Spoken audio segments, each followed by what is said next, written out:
Hello everybody, Napkin99 here, and welcome to our Minecraft Let's Play episode 1. And we've got a lot to do in this first day, so let's not waste any time. So while we're collecting some of our basic materials, I just wanted to take a second to talk a little bit about me and the channel. So as I said before, am Napkin99. I'm not entirely new to YouTube. I do have another channel that I've been uploading on for about a year and a half now, but that channel was originally focused on the Pixelmon mod for Minecraft, so it's basically Pokemon inside of Minecraft. But I've since drifted away from that. I did pretty much everything I wanted to do in that series, so I started doing vanilla Minecraft, and starting out on that was a bit rough, and the content didn't do super well on that channel. So after a bit of playing around with ideas, I decided to start this channel and kind of get a fresh start on the vanilla scene. And for this series, I really want to focus on the building aspect of survival Minecraft, because that's what I enjoy doing the most. So this series is going to focus a lot on kind of different tips and tricks with the building. Now I could have just done a more Let's Build style series or time-lapse, but I figured doing it in survival in a Let's Play form kind of gives some more insight, especially to those who want to build in survival, because I know there's a lot of challenges that come with that. So with this series, we'll be kind of going along with those challenges together.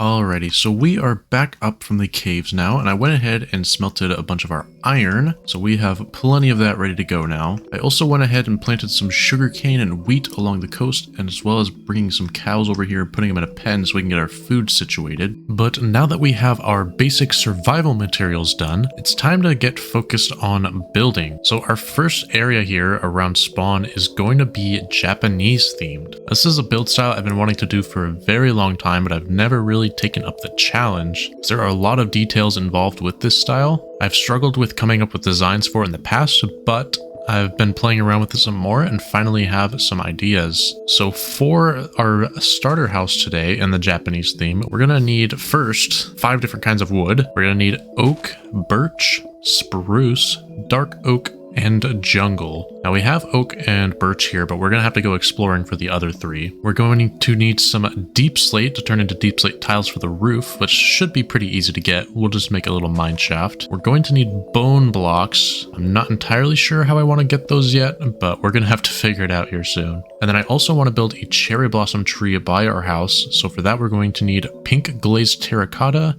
pink concrete, and pink wool, as well as some white glass. So for the most part, those shouldn't be too hard to get besides the terracotta. Anyways, let's get to exploring and see if we can find some of these materials.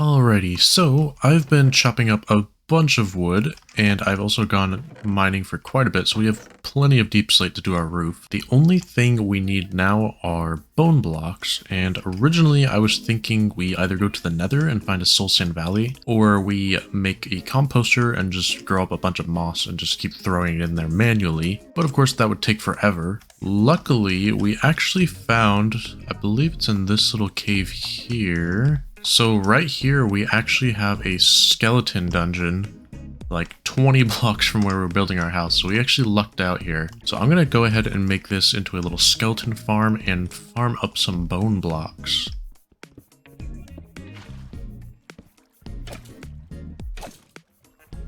Alrighty, so now we've got all of our bone blocks. I actually went ahead and did a little bit of enchanting to get looting 3. We also got fortune 3 on a pick, which is good, but I did that to speed up the process because it was taking about an hour to get a stack of these bone blocks before, and that cut it down to about 15 minutes, so that saved me a lot of time. Anyways, let's get started on building our house. So at our outline that we made here earlier, all of these cobblestone blocks are going to mark out where we're going to build our support pillars. We're going to make these out of dark oak logs, and actually they're going to be stripped dark oak logs, a little bit smoother. with our wooden pillars in now, we're actually going to go ahead and build the foundation. It's going to be very important here that we put our foundation in one block, because that is where the walls are going to go, and that is especially important with this Japanese style, because as you'll find out later when we're doing details, it makes it so much easier to fit in some of those small details if you have that extra gap between the pillars and the wall. So for the most part, you actually won't see these composters because there's going to be a porch here made out of oak slabs.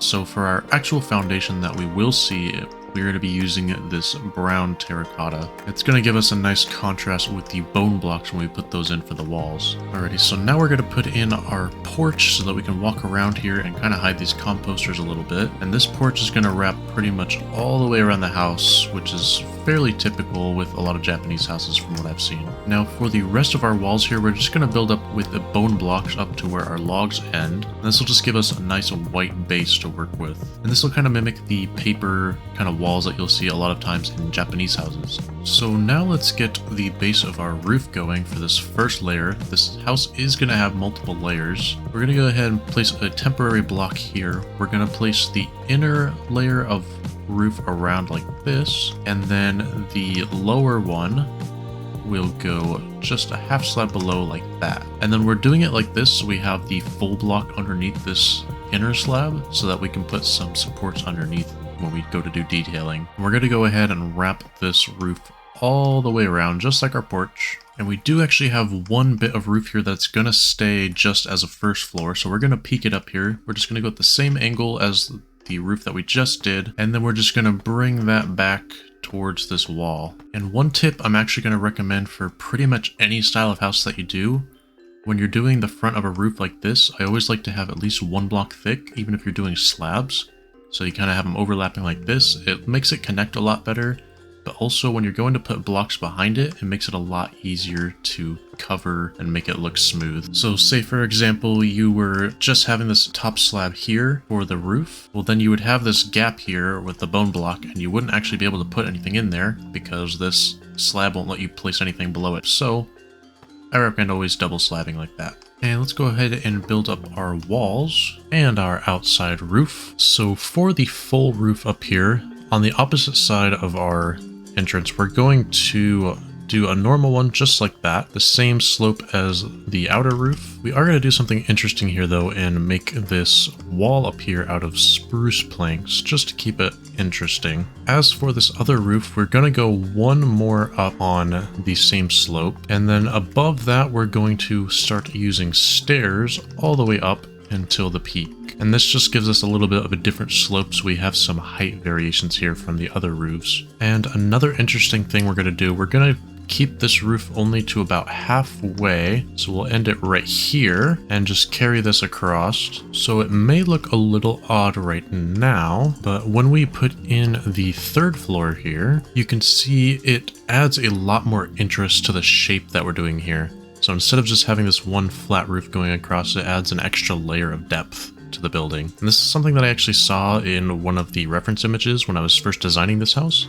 So I kind of tried it out and I thought it looked pretty nice. But now that the base of the house is done, it's time to start getting in some of those details. So let's start with the supports underneath the overhangs. We're going to alternate between spruce trapdoors and spruce slabs, so like this. And as you can see, it creates kind of a nice little rafter effect underneath the roof here. So we're just going to go ahead and do that all the way around for the first and second floor. And while we're actually up here on the roof, I want to add a more subtle detail. So with a lot of Japanese houses, you'll see along the edges on like this front side and along the top, there'll be a little raised bit, but since we're building on such a small scale here, it's kind of hard to replicate that. So what I've decided to do instead is we're going to kind of mix in deep slate bricks with the deep slate tiles along these corners and front and top edges. And we're not going to do just that because I've tried it with just the solid deep slate tiles for the whole outline, and it looks a little bit weird. So we're going to mix it in, and I think it'll turn out a lot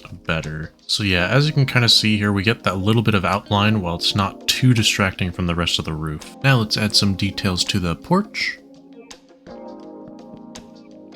Now let's go ahead and real quick make an entrance into our house, and we'll put some birch doors on the outside here to kind of mimic these sliding doors, and we'll pretend that they're slid open like that. Now to detail the exterior walls, there's 3 main designs I like to use.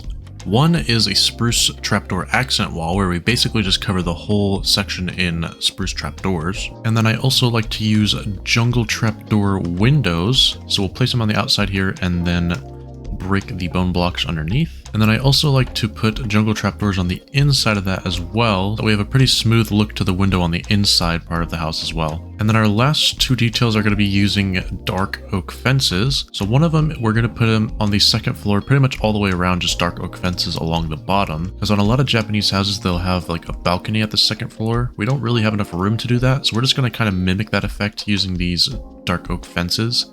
So it looks like the railing's still there and there's a little bit of depth, so you can maybe picture a railing there or a walkway. And then at some spots we'll actually remove this top bit here on the inside and just do the whole thing with dark oak fences, and that creates kind of a window screen effect. So let's go ahead and add some more of these details all around the house. And now it is looking a lot better. As you can see, those details really kind of help build it into the Japanese style and make it look a little older than it was. We are going for a bit of an older style here, so this looks quite a bit better. And I think I'm going to do the interior off camera and show you guys when it's done. And now our interior is done, so let's take a quick look through here. So we don't have too much going on in the entryway here. Besides these banners, I made to kind of mimic the screen that we have on the outside of some of these parts. Kind of like this, but on a smaller scale, obviously. And then just in here, we have a little crafting table and a little storage item for our current projects. Got some bamboo around the corner. And then in here, the house kind of starts to become a little more interesting. We've got these little birch doors as dividers between some of the rooms. And back here, we've got a little enchanting area. I also dug into the wall on some of these spots where we had the accent walls on the outside. This gives us a little bit more space to work and also creates a little bit more interest on the wall there. And then we've got some workstations over here as well for our enchanting area. Then through here we have our little kitchen. Pretty happy with how this little table turned out. Then we've got a bunch of furnaces over here and actually a hidden barrel up here for our fuel. We've got a lot of little bits of storage around here. We actually have more storage than I need at the moment, so we should be good for a little bit until we can get an actual storage building going. Then up the stairs here we've got a little loom workstation for making more banners like these. And here is our main storage at the moment. This is where we're storing most of our stuff that we have a lot of. It's like wood and stones and ores, all that kind of stuff. And then around here we got a little bit of a hallway and then a bedroom where I can sleep. The center area actually isn't really complete. I wasn't too sure what to put up here as well as down here. This one's not as bad, but I still feel like I could use a little something. So if you guys have any ideas what I could put in these spaces, feel free to leave a comment down below. Anyways, now that that's done, I want to take our fortune pick and go and mine up the diamonds I left down in my mine and actually get some better tools and armor going.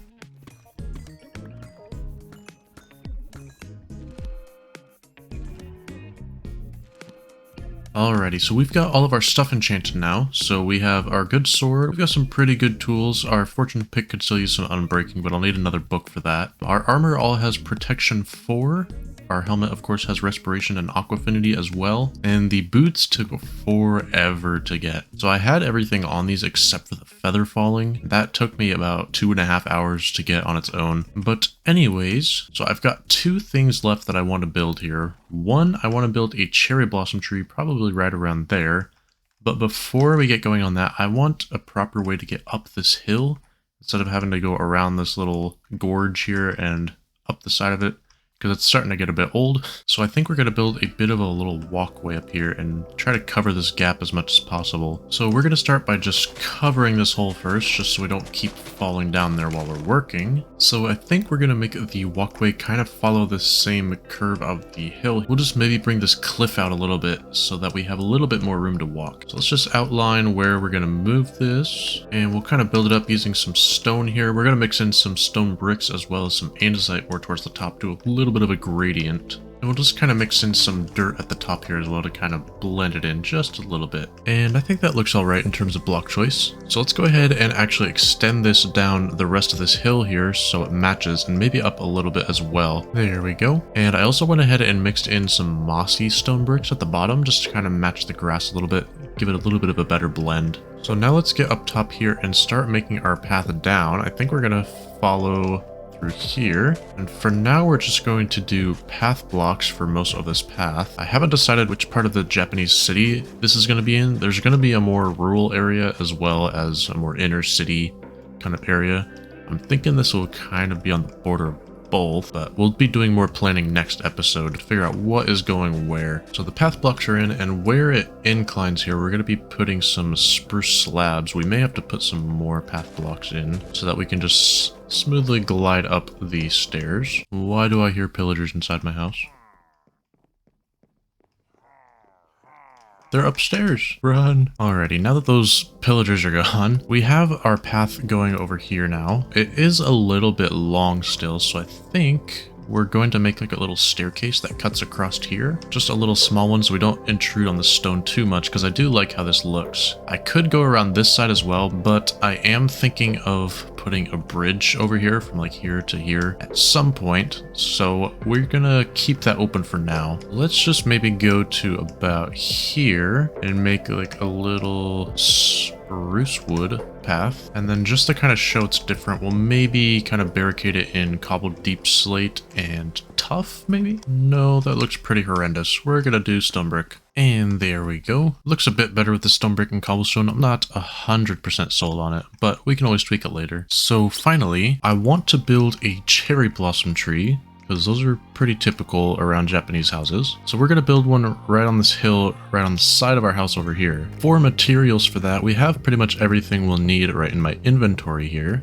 plus some extra inside of our starter house. So I'm going to show you guys how I like to do them. I haven't done too many of them, but in my testing and creative, this is just the process I like to go through for them. So I think we're going to put it around here because we don't want it to cover the house too much. We might have like a branch going in front of one of the roofs or something. So to start, we're going to be using some dark oak logs. We're just going to kind of build up a bit of a trunk here. We'll just go for a general shape right now, and then we'll thicken it up. So something like that. And then we'll come back through here, add some more blocks just to make it a little more sturdy looking. And then we'll come in here and put a few of these logs in the ground to kind of look like roots. And this isn't the entire trunk yet. This is just to kind of get us started. So from here, we're going to start building off some branches. We're going to want to start these a little bit thicker and then kind of work our way down. And there's no specific way you have to do these. I usually just try to add some variations, curves, try to make it look a little more natural. We'll bring that to maybe right about there. We're going to build out a couple more, maybe just branch some off of the main ones as well. So we got a little smaller one going here. Something like that I think will give us a good shape. So from there, we're going to add a little bit more detail by making some smaller branches coming off of the main ones using these dark oak fences, which kind of match the color of the logs. Since we're doing a smaller tree here, I'm not going to make them too far out, probably a most of 3 fences away. So now comes the fun part, which is putting in the petals, which kind of replace the leaves in this situation. But we obviously don't have pink leaves, so what we're going to do, we're going to combine 4 different blocks here. We're going to use pink concrete, pink wool, pink glazed terracotta, and white stained glass panes. And this is obviously a really weird combination, but it'll make sense once we start putting the blocks in. So if you look at a cherry blossom tree, you'll notice it's obviously a lot lighter than like this pink concrete. So we're not going to put too much of the pink concrete in there, and we're going to kind of work our way up to the lighter blocks as somewhat of a gradient inside of the tree here. So if we get up here, I'm going to start putting pink concrete down first. This is how I like to do it, as I do 1 block at a time. And there's pillagers here again. So yeah, I'll usually do 1 block at a time. So we're going to start with the pink concrete and kind of just work our way around, putting it where we want to. It's going to be a little tricky to maneuver around here since it is such a small tree. So you can end up putting down a little more pink concrete than you might think, because a lot of it is going to get covered, and we do want some of it to show to give it those darker values in there. So once you think you've got enough pink concrete in there, usually I like to come down, take a look, and see like, maybe there's a spot right here where I want more flowers because there's a lot of brown in there. So maybe we'll put like 1 or 2 right in that corner there. And maybe we'll do 1 more up top. And that's looking a little bit better. So now we're going to go in with our pink wool and kind of build off of these pink concretes to make those blossom shapes. At first glance, it kind of seems like we're doing this randomly, but there's a little bit of a pattern to it, which helps make it look more realistic. So we don't want to super overdo it with the pink wool because we do want to leave room for our pink terracotta as well. Because with this block palette, that's the thing that really makes it stand out as a cherry blossom because it adds those lighter values in there. I might have overdone it on the pink wool a little bit. Doesn't leave a whole lot of room for the other blocks, so we might take out some of them and replace them with pink glazed terracotta as we're putting that in here. Another quick tip, building cherry blossom trees is actually a really good way to brush up on your parkour skills, especially in tight spaces. I'm going to be speedrunning parkour maps by the time I'm finished with this whole build project. So with that pink glazed terracotta in now, it's looking a bit better. I did go ahead and remove some blocks because I think it's important to have some of the branches showing through. One, kind of makes it look more like a tree, and two, it's that rich brown is a really nice contrast with the pink. That's part of what makes these cherry blossom trees so beautiful. So the last thing we have to do now is put some white stained glass panes around here. And this is going to lighten it up a bit as well as add a little bit of fluffiness to it. Since this is supposed to be a tree, it is nice to have that extra bit of detail around the edges. Kind of softens it up and makes it look like actual petals. And there we go. I think it turned out pretty nice. The glass really adds a lot of liveliness to it, makes it feel less blocky. So I think it'll be a nice addition to our little Japanese area here. Anyways, that's probably going to wrap it up for this episode. If you did enjoy, feel free to leave a like down below as it helps me grow the channel and I'd appreciate it very much. And if you learned something from this video, I'd love to see what you guys built. So feel free to share your Japanese builds with me on my Twitter, which is @napkin99YT, and the link for that will also be down in the description. Next episode, I think we're going to start planning out the rest of the area here, kind of to build up some outlines for the town and maybe build some farmland. I do also want to get into more of the fantasy aspect of this area in terms of terrain, so we'll maybe start that next episode as well. Anyways, thank you all so much for watching. I hope you enjoyed, and I'll see you guys in the next one.